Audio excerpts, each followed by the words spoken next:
Chapter 2. I'll kind of do this a little differently, but probably no one's ever here heard of a mother by the name of Amelia.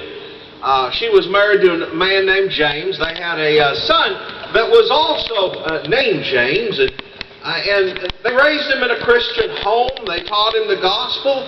He kind of ignored it in many ways.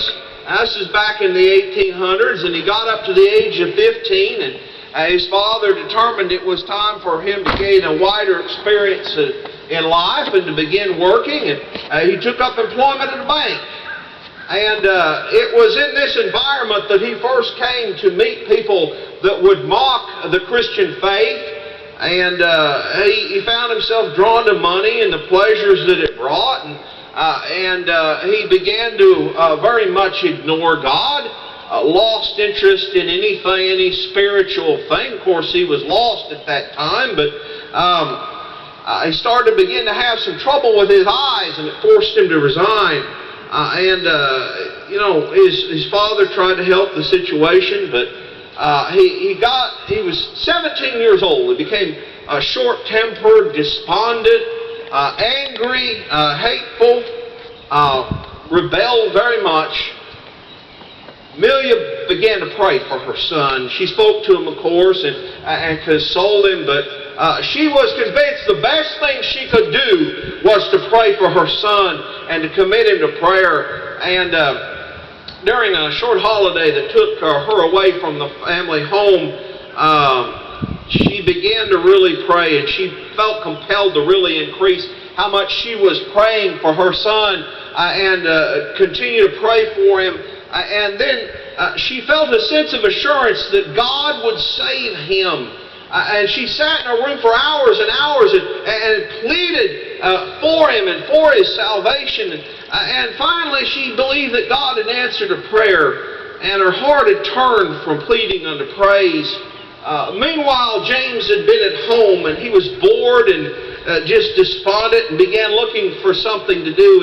He walked in there to his father's books, and he began looking through book after book on the shelf, and then he found a little tract that was entitled Poor Richard.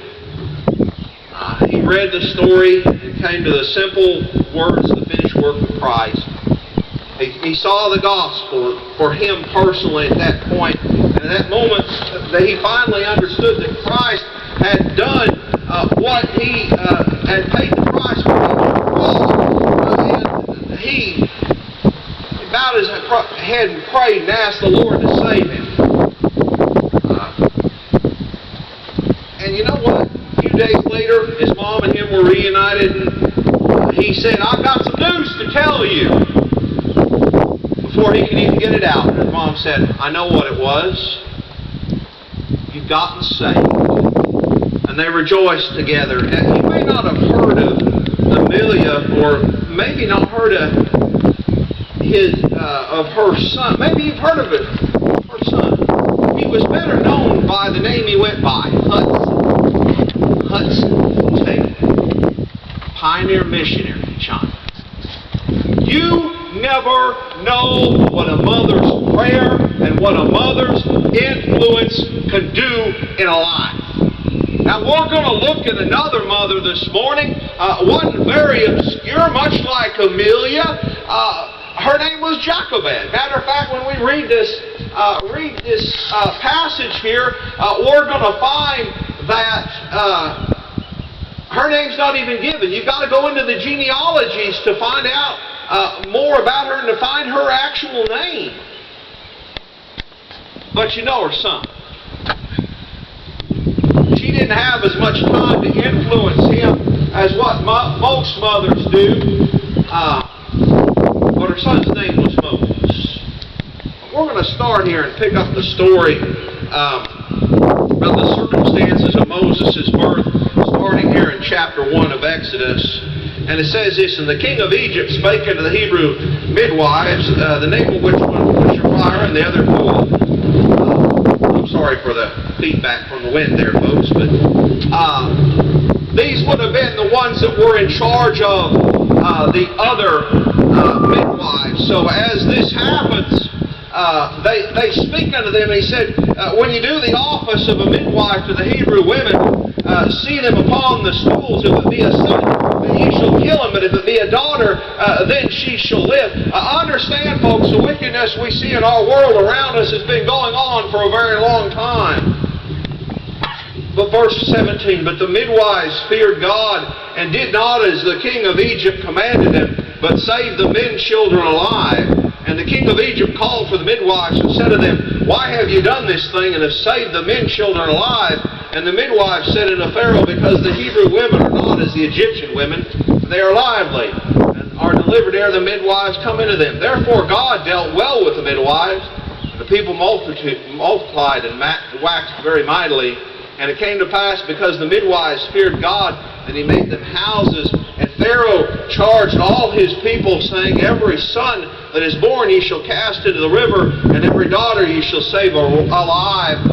Pharaoh goes to plan B. He orders his people to kill the male children.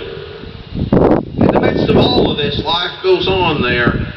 Chapter 2, verse 1. And there went a man of the house of Levi, and took to wife a daughter of Levi. And the woman conceived and bare a son. When she saw that he was a goodly child, she hid him 3 months. When she could no longer hide him, she took for him an ark of bulrushes, and daubed it with slime and with pitch, and put the child therein. And she laid it in the flags by the river's bank. And the sister stood afar off, to wit what would be done to him. And the daughter of Pharaoh came down to wash herself at the river, and her maidens walked along by the riverside. And when she saw the ark among the flags, she sent her maid to fetch it. And when she had opened it, she saw the child, and behold, the babe wept. And she had compassion on him, and said, this is one of the Hebrews' children. Then said his sister to Pharaoh's daughter, shall I go and call to thee a nurse of the Hebrew women, that she may nurse the child for thee? And Pharaoh's daughter said to her, go. And the maid went and called the child's mother. She gets to raising, folks. And Pharaoh's daughter said to him, take this child away and nurse it for me, and I will give thee thy wages. And the woman took the child and nursed it. And the child grew, and she brought him unto Pharaoh's daughter, and he became her son. And she called his name Moses. And she said, because I drew him out of the water. And it came to pass in those days, when Moses was grown, that he went out unto his brethren, and looked on their burdens. And he spied an Egyptian smiting a Hebrew, one of his brethren. And he turned his way in that, and when he saw that there was no man, he slew the Egyptian, and hid him in the sand. And when he went out the second day, behold, 2 men of the Hebrews strove together. And he said to them that did the wrong, wherefore smitest thou thy fellow? And he said, who made thee a prince and a judge over us? Intendest thou to kill me, as thou killest the Egyptian? And Moses feared, and said, surely this thing is known. Let's go before the Lord in prayer. God Almighty, I pray that you would just have your hand as we look at your word. Pray you just bless it, encourage each heart that's here. Pray just have your hand upon it. In Jesus' name, amen. Now, we see here first a mother that's faced with the unthinkable. We see the edict here that is done to the midwives first, and that doesn't succeed because they fear God. They fear God, and they do what's right. So Pharaoh puts out an edict unto his people. Now understand, Pharaoh is considered a god in the Egyptian religion. So what he says, they believe is from God. And the Hebrew midwives had done right, but his people won't do that. And the Egyptians were ordered to kill the children if it was a male. And so all of a sudden, there's a secret police comprised of all the people that are out there to report on people. Now understand, folks, that's never a good thing. You look at all of history, when that sort of thing happens, it's a very bad thing when people are especially report for the wrong. But in all the midst of this, life goes on.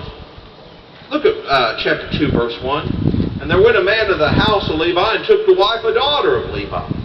Life went on in even these difficult circumstances. And, there's a lot of people that will go, things are getting bad.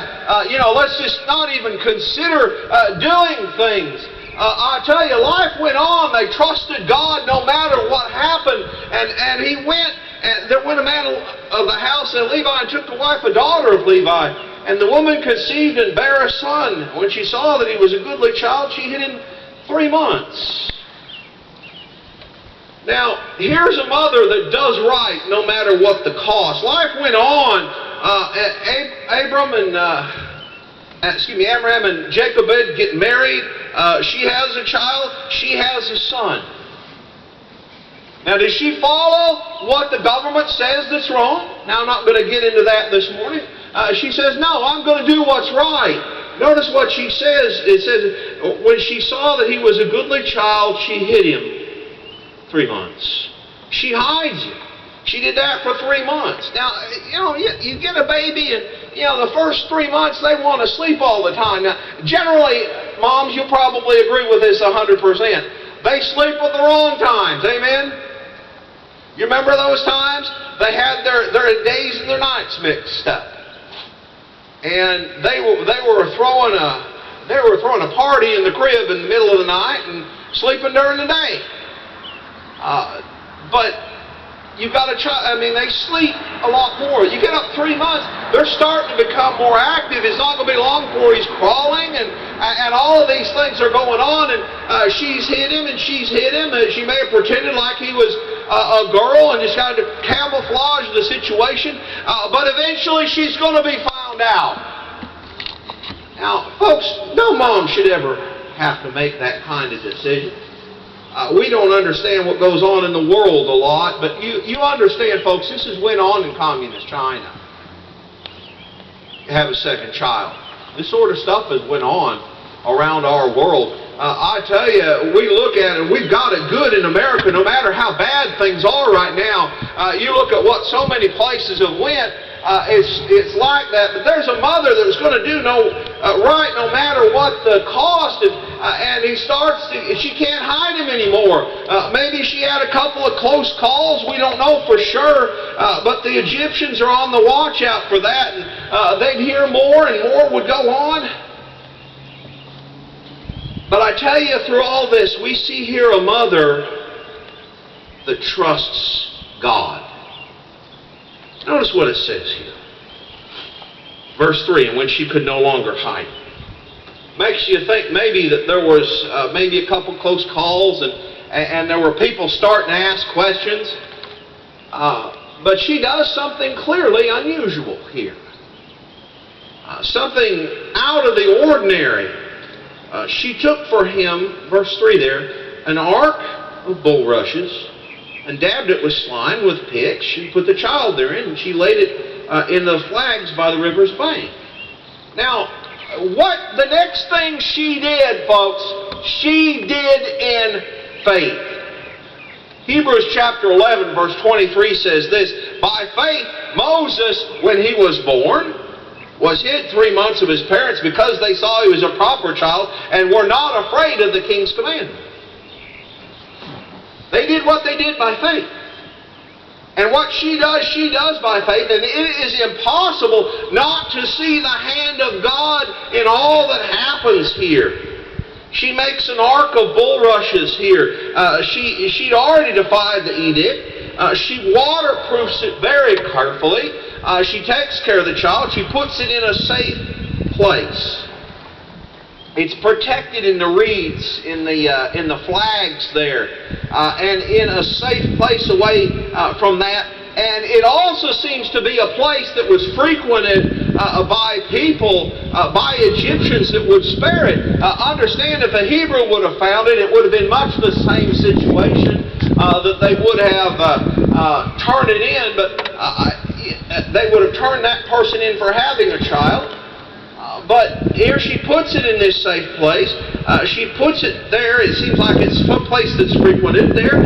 Maybe you could kind of think of this as putting a baby at the door of an orphanage. It's a difficult situation. What she does by faith. And as she does that, here's a mother that trusts God. I think it's impossible through this whole situation not to see a God that honors a mother's faith. You cannot read this without seeing the hand of God upon what was done here. And because it was done in faith, and because the Bible says it was done in faith, God honors that. And God has His hand upon that. And God works on that. Because it's done in faith. Now, you can't help but see God's hand. Romans chapter 8, verse 28 says this, "And we know all things work together for good to them that love God, to them who are the called according to His purpose." Now, I want for you to consider this, what the chances are here that this all happens. Someone comes along. Now, it was probably someplace that was frequented here. But Hebrew, if they came along, if they found a baby, who's going to believe them? Well, it's not our baby, it's one that we found. They're not going to believe that. So it was going to have to be an Egyptian. Now I want for you to ponder this for a second. An Egyptian who would do these things. Number one, that would have mercy. They have been told by their Pharaoh to kill these babies. They need to have mercy. Now, understand this. They're going to defy the orders of a Pharaoh. A Pharaoh was an absolute dictator. He had absolute power. He had all of that. And folks, it's never good for any man to have absolute power. That's just not a good thing. Well, take that to heart. Why our government was constructed the way it was, because men had seen the dangers of absolute power in George III. And he had absolute power, but he had more than that. He was considered a god. Now, he was a false god. He believed himself to be a god. He was considered to be a god, and therefore anything that he would say, they would consider as the words of a god. Now, it wasn't the God, it was a false god. It was empowered by Satan. You understand, all of this is empowered by Satan. And you'd have to have an Egyptian that would stand against that God, against Pharaoh, and most Egyptians would have done that. You understand, it's a lot easier to go along with wrong than to stand up and do what's right, and it'd be difficult. Now, we live in a wicked culture that calls a lot of wrong things right and a lot of right things wrong, but we always ought to do that. And you understand, it's also got to be someone with enough power to be able to save the baby. Now, understand this. This is God's working upon all of this. This is nigh impossible for all this to happen, but God has His hand upon it. And who comes along but none other than the daughter of Pharaoh? Look at verse 5 there. "And the daughter of Pharaoh came down to wash herself at the river, and her maidens walked alongside the riverside. And when she saw the ark among the flags, she sent her maid to fetch it." Folks, what incredible timing. You understand this, folks. God's sovereign. There's no such thing as coincidence. God had a plan on this from the very beginning. When Jacob had made this ark and put it in the river, God knew who was going to come along. God knew what was going to go along. God had a plan through all of this. God had a working through all of this. God was in control. You know, sometimes we live in a world where we don't feel like we're in control, where we don't understand it, where we can't figure it out. But God is still in control. God has never changed. He is still in control. He is still God. God had His hand, and not only is the timing exactly right, very shortly after she puts this in, it's the right person. God has His hand up there with all of this. You know, folks, God has His hand on all of history. The Bible says that He raises up judges, He raises up deliverers, He raises up kings. And God can lead us too, if we're willing to follow Him. Psalms 32 verse 8 says this, "I will instruct thee and teach thee in the way which thou shalt go. I will guide thee with mine eye." God puts the right person there at the right time. She sees the ark. Now, Folks, I don't think it would have been apparent this was for a baby. It's just something bobbing up there by the side of the seashore. And probably our fishermen have seen some strange things as you go out fishing, bobbing alongside of the lake. And you see this thing bobbing over there, and it's kind of like, what is that? Go get that for me. See what that is. Now, it's obvious it was sealed up enough there where they couldn't quite tell what was going on, but they pick that thing up and they bring it over to her.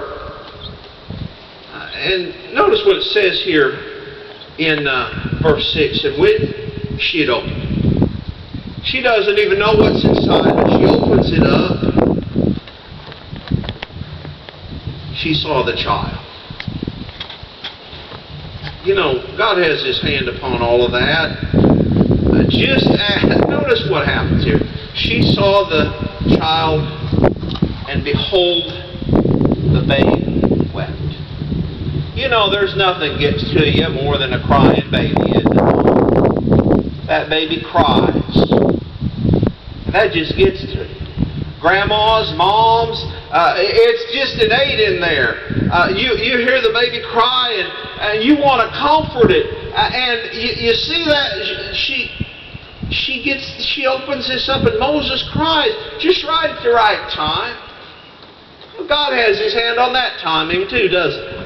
This causes her to have mercy on her. She has compassion on him. And you notice what she says here. This is one of the Hebrews' children.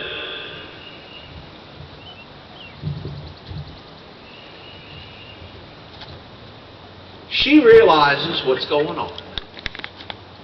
And her daddy has just made an edict that said you are to report these and you are to throw them in the river. Well, you know what she does?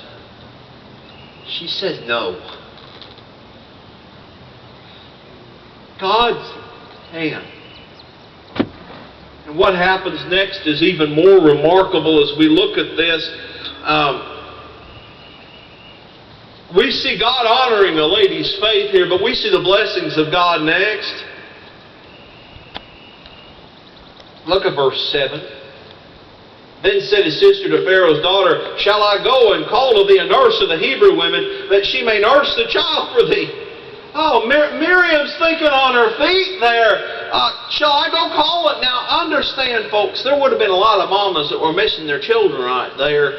And this little girl sitting out there, I mean, it doesn't seem anything unusual in what's going on. There's plenty of ladies out there that are like that. But she goes up and she asks, she has the wherewithal to think quickly in the situation. Look what happens next. And Pharaoh's daughter said to her, Go. And the maid went and called the child's mother. God has His hand upon that. God has His working upon that. Not only does she not lose her child, now she gets to raise him. Verse 8.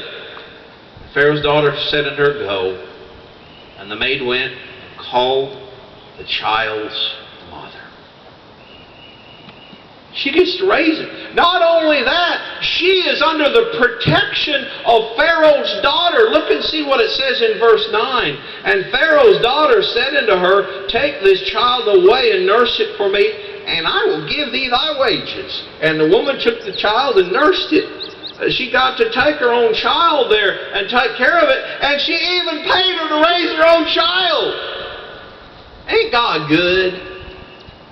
Ain't God good all the time? You see what happens here? God has His hand upon the whole situation. God has His leadership upon the whole situation. Now, verse 10 doesn't tell us a whole lot. But I think what comes after tells us she had some impact upon him. Verse 10, the child grew, and she brought him unto Pharaoh's daughter, and he became her son. She called his name Moses. She said, Because I drew him out of the water. We don't know how long Jochebed got to raise Moses. Maybe till he was about 2 or 3. We don't know what kind of impact and how much contact and all of that she had in her life. She had upon Moses here, but we can see that she had a lot of impact. Now, I've researched some in history, some situations where somebody has been taken captive in some of the Indian wars and like that, and when you look at it and you see what went on was this: many times they were simply assimilated, and even if they were brought back, many times they didn't even agree with that, and they become part of that culture. You understand that's different with Moses. When you look at Moses' life here, Moses comes to a point. He knows who are his people. He knows about God. He knows all of these things here. God has His hand upon that. How did he know this? Jochebed had to have had an impact upon him. We don't know how much, we don't know how long, but as we go and look through this here, we see that she instilled in him. You never know what you can instill as a godly mother, as a godly grandmother, great-grandmother, father, grandfather, down the line. You never know what God can do. You never know what He can do in a life and change in a life. She instills in him something here. We don't know how much influence she had, but he certainly knows that he is different. He's drawn out of the water. Even his name indicates that. She instills in him a faith. Hebrews chapter 11, verse 24 through 27 says this: By faith Moses, when he was come to years, refused to be called the son of Pharaoh's daughter, choosing rather to suffer affliction with the people of God than to enjoy the pleasures of sin for a season, esteeming the reproaches of Christ greater riches than the treasures in Egypt, for he had respect unto the recompense of the reward. By faith he forsook Egypt, not fearing the wrath of the king, for he endured as seeing him who is invisible. She instilled enough in him where he understood who was his people. She instilled enough in him where he understood that, and when he came to age, he'd take a stand by faith. By faith he did those things.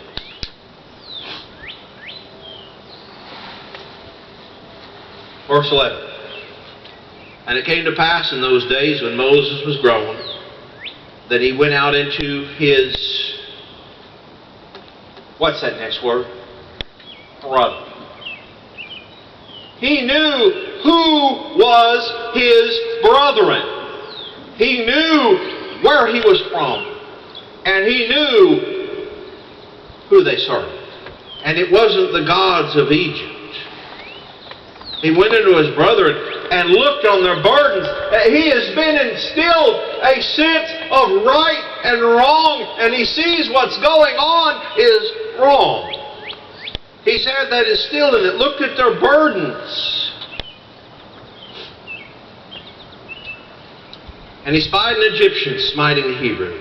Now, time out for a second. There's a lot of people that will look at this and will go, Moses went overboard here, and he did something here that was, folks, and have criticized Moses for doing murder here.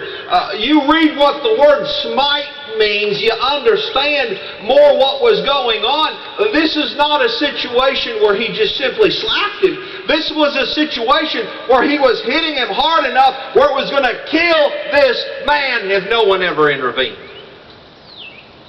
I think we could call that a Second Amendment situation today. And as we look at that, he's trying to kill him. He's smiting it. Had Moses not intervened, that man would have been dead. So he comes to the man's defense. He looked this way and that way, and when he saw that there was no man, he slew the Egyptian and hid him in the sand. It's not so much a matter of what doing right or wrong there. It's a matter of is the government that had done wrong going to recognize that as wrong that's what he did. He stood up for what was right. And folks, he did this by faith. Acts chapter 7, verse 23, when he was a full 40 years old, it came into his heart to visit the brethren of the children of Israel, and seeing one of them suffer wrong, he defended him and avenged him that was oppressed and smote the Egyptian. For he supposed his brethren would have understand that God by his hand would deliver them, but they understood not. And folks, they'd reject him at that time. Verse 13. And when they went out the second time, behold, 2 men of the Hebrews strove together. And he said to them that did the wrong, Wherefore smitest thou thy fellow? Now the words are a little bit calmer there, but and he said, Who made thee a prince and a judge over us? Intendest thou to kill me as thou killest the Egyptian? Moses feared and said, Surely this thing is mine. Now they reject that. But folks, understand, where did the foundation come from? It came from a godly mother, a godly father, that got a chance, even though much less than what we can imagine, and under the most difficult circumstances imaginable. We saw here a mother that had an impact, that began to put the seeds in there for him to realize that he had a people, and that was the people of God. And that there was a God. It was not the God of the Egyptians. By faith, Moses did these things. We don't know how much impact she had, but she clearly had impact in his life. Never underestimate the godly influence that a mother can have, a grandmother can have. 1 Timothy chapter 1 verse 5 says this, When I call to remembrance the unfeigned faith that is in thee, which dwelt first in thy grandmother Lois and thy mother Eunice, and I persuaded that in thee also. His grandma had an impact upon Timothy's life. His mama had an impact upon Timothy's life. It seems like maybe Timothy's dad wasn't even saved. But as this began to come into great circles, and his grandmother came to faith, his mother came to faith, Timothy came to faith. Never underestimate the impact that a godly mother, that a godly grandmother, that a godly great-grandmother can have upon a family, upon a person. You never know what God can do.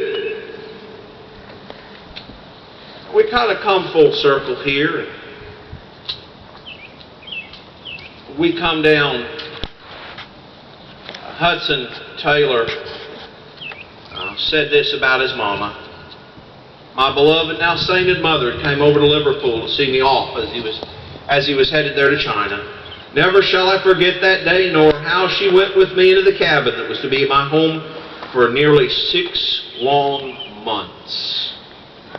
With the mother's loving hand, she smoothed the little bed. She sat by my side and joined in the last hymn we would sing together before parting. We knelt down and she prayed the last mother's prayer I was to hear before leaving for China.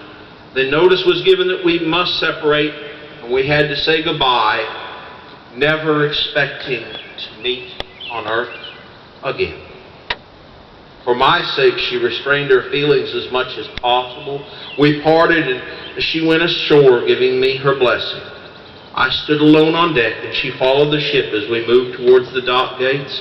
As we passed through the gates, and the separation really commenced, never shall I forget the cry of anguish wrung from my mother's heart. It went through me like a knife.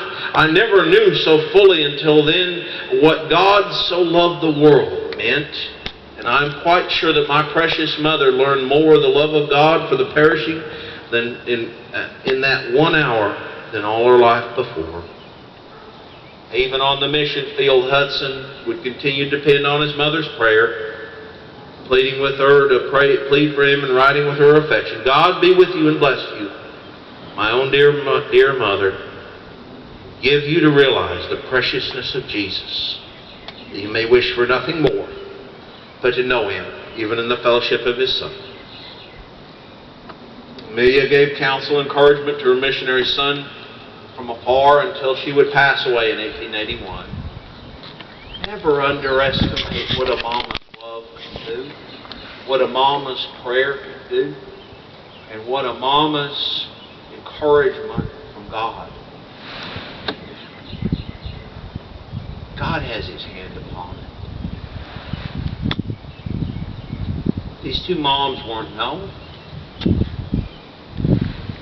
But how much of a blessing did Jochebed get from what she did for Moses? And how many people in China are chalked up to Amelia and her praying for her son? It goes down to two mamas that loved the Lord and did what was right. Let's go before the Lord in prayer.